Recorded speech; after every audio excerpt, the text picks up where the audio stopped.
Baby కోసం try చేస్తున్నప్పుడు కపుల్స్కి బెడ్రూమ్లో చాలా డౌట్స్ ఉంటాయి. కలిసిన తర్వాత యూరిన్ వెళ్తే ఏమైనా ప్రాబ్లమా, స్పర్మ్ లీక్ అయిపోతుందేమో అని అనుకుంటారు.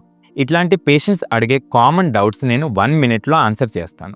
కలవనికి బెస్ట్ టైం ఎప్పుడంటే ఓవ్యులేషన్ అంటే ఎగ్ రిలీజ్కి 2 రోజుల ముందు నుంచి ఓవ్యులేషన్ డే తర్వాత వరకు బెస్ట్ సక్సెస్ ఉంటుంది. ఒకరోజు తప్పి ఒకరోజు కలిసి ఉంటే స్పర్మ్ క్వాంటిటీ అండ్ దాని క్వాలిటీ కూడా బాగుంటుంది.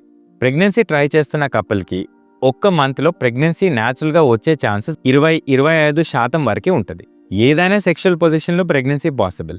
కానీ నడుం కింద పిల్లో పెట్టుకొని 5 మినిట్స్ వరకు గ్రావిటీ హెల్ప్తో స్పర్మ్ సర్విక్స్ దగ్గరికి రీచ్ అవ్వడానికి ఛాన్స్ కొంచెం ఎక్కువ ఉంటుంది. అంగం ఎంట్రీ టైంకి డ్రైనెస్ వల్ల పెయిన్ లేదా కష్టం అనిపిస్తే కొన్ని ఫర్టిలిటీ ఫ్రెండ్లీ జెల్స్ యూజ్ చేయొచ్చు. కానీ వేరే అన్ని ల్యూబ్స్ స్పర్మ్కి డ్యామేజ్ చేస్తాయి. ఇంటర్కోర్స్ తర్వాత ఒక 5 నిమిషాలు యూరిన్ వెళ్ళకపోవడం బెటర్. మరియు 15 మినిట్స్ వరకు వాష్ చేయకండి. కొంతవరకు స్పర్మ్ బయట లీక్ అవ్వడం నార్మల్.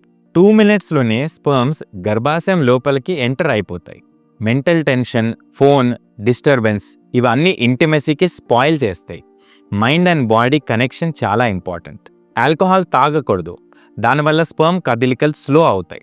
నొప్పిగా అనిపిస్తే ఒకసారి డాక్టర్ దగ్గర చెకప్ అండ్ స్కాన్ చేస్తే బెటర్. ఎండోమెట్రియోసిస్ లాంటి ప్రాబ్లం రూల్ అవుట్ చేసుకోవాలి. అండ్ మోస్ట్ ఇంపార్టెంట్, ఇవి అన్నీ ట్రై చేసినా కూడా చాలా ప్రెషర్గా ఫీల్ అవుతే ఒక వారం బ్రేక్ తీసుకొని మైండ్ రిలాక్స్ చేయండి. స్ట్రెస్ తగ్గించడం వల్లనే చాలా కపుల్స్కి ప్రెగ్నెన్సీ వచ్చేసింది. మీ బేబీ జర్నీని రైట్ వేలో స్టార్ట్ చేయండి.